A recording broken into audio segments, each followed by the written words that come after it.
Hi, it's October 2nd, 2020. This is Andrew in Omaha, Nebraska.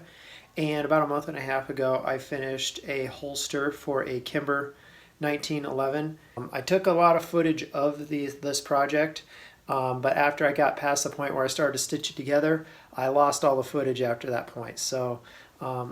But I still have the remaining footage, and I thought I'd just kind of put together a little demonstration of how I measured it out, made the outline and the pattern out of the poster board, and began putting it together. And then I have some still photos of the finished products. Here's the weapon I'm going to be making the holster for. I believe the barrel is 5¼ inches long.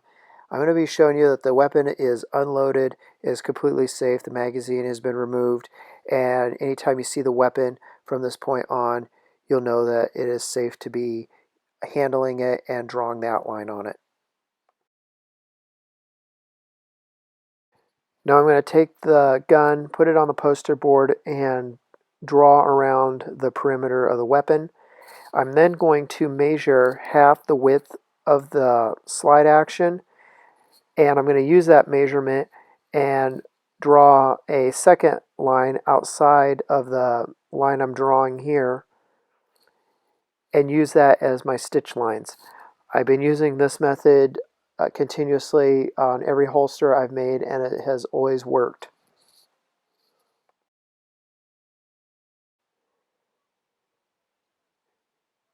And here I am going around and putting in the stitch line.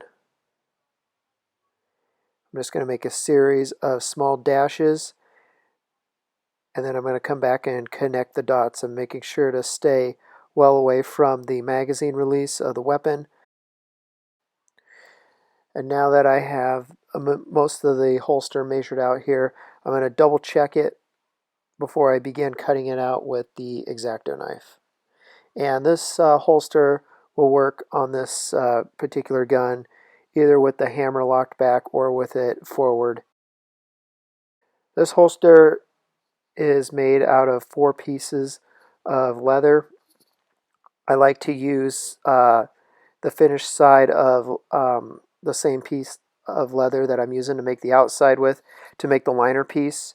It seems like the finished side of leather just adds the right amount of stick for retaining the weapon, but makes it still easy to draw the weapon as well.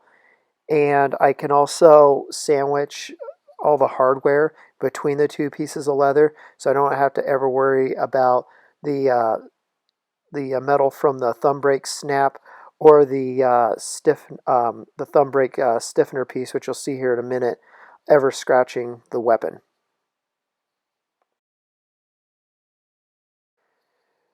Basically, I'm going to cut out 2 large pieces that will be big enough for 2 outlines to be made on either piece, and then I'll cut them down on my splitter to about 4 to 5 ounce each. I'll outline and cut out the pieces that will have the finished side facing to the outside of the holster, and then I'll glue those pieces to the liner pieces, and once they're glued down, I'll come back and cut it out so and make sure that the liner piece is exactly the same size as the outside piece. Now before I go and glue the liner piece to the outside pieces, I need to skive down the strap for the thumb brake retention, and I need to punch my holes for all my hardware.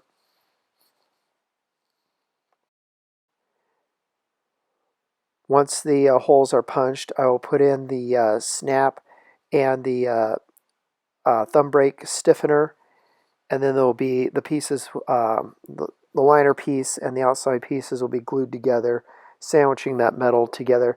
Now, when I end up ultimately going to wet form this, I use a Tupperware filled with water. That way I can, that's just big enough to put the holster in so it stands it straight up, and those portions of the holster that have metal in them will never touch the water. That way I won't contaminate the area around that metal and discolor the leather. Now I'm going to be putting my stitch grooves in, and I'm going to finish the top and very bottom portion of the holster, because once the whole thing is stitched together, I won't have the ability to get to these areas. So the finishing portion has to be done now, as well as the stitching.